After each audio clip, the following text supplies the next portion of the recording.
നമസ്കാരം, ഭാരത് ലൈവിലേക്ക് സ്വാഗതം.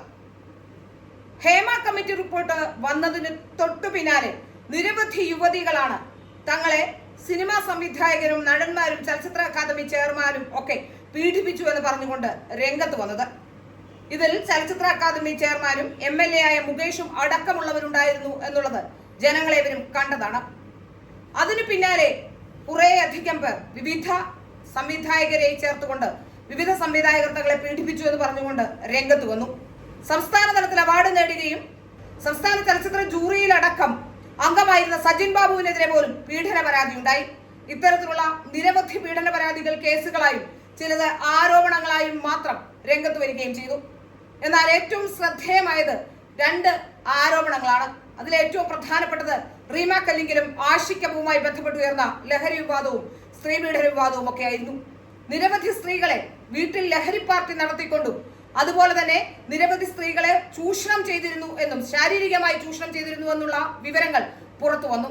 തമിഴിലെ പ്രശസ്ത ഗായികയെ സുചിത്രയാണ് ഈ ആരോപണം ഉന്നയിച്ചുകൊണ്ട് രംഗത്ത് വന്നത്. എന്നാൽ ആ ആരോപണങ്ങൾ പത്രങ്ങളിലും മാധ്യമങ്ങളിലും വാർത്ത പോലുമായില്ല.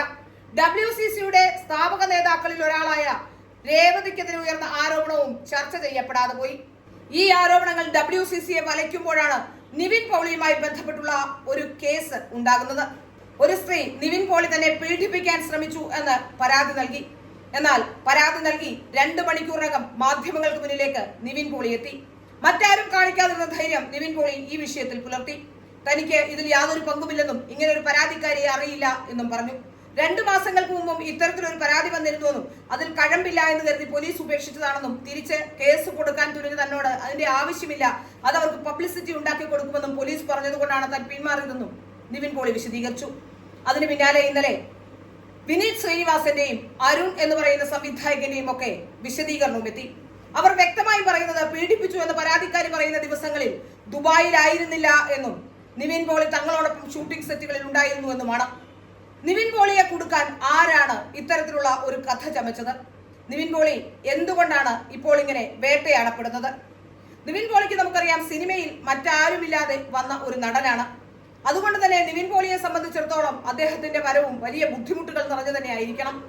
ഏതായാലും ഒരു കാര്യം വ്യക്തമാവുകയാണ്, നിവിൻ പോളിയുമായി ബന്ധപ്പെട്ടുയർന്ന ആരോപണങ്ങൾ, ആ പീഡനം സംഭവിച്ചു എന്ന് പറയപ്പെടുന്ന ഇര എന്ന് പറയുന്ന അവർ ഇപ്പോൾ ഇരയാണോ, ഇനി വാദിയാകുമോ പ്രതിയാകുമോ എന്ന് കണ്ടറിയണം. ഏതായാലും അത്തരത്തിലൊരു സ്ത്രീ എന്ന് പറയുന്ന വാക്കുകൾ കേൾക്കുമ്പോഴേ പ്രഥമ ദൃഷ്ട്യാ തന്നെ അതിൽ കഴമ്പില്ല എന്ന് നമുക്കേവർക്കും തോന്നിയിരുന്നു. ഏതായാലും നിവിൻ പോളിയെ കൊടുക്കാൻ മട്ടാഞ്ചേരി മാഫിയാണോ ഇതിന് പിന്നിൽ കളിച്ചതെന്ന സംശയം ബലപ്പെടുകയാണ്. കാരണം മട്ടാഞ്ചേരി മാഫിയുമായി ബന്ധപ്പെട്ടും ലഹരി മരുന്നുമായി ബന്ധപ്പെട്ടും അന്വേഷണം അവരിലേക്ക് എത്തരുത് എന്നവർക്കറിയാം. സിനിമയിലെ പവർ ഗ്രൂപ്പുകൾ ആരാണ് എന്നതിനെ സംബന്ധിച്ചുള്ള ചർച്ചകളും ഗൗരവമായി നടക്കുന്നു. മാധ്യമ പ്രവർത്തകർ ഒരു വാർത്ത പോലും ഈ വിഷയത്തിൽ നൽകുന്നുമില്ല.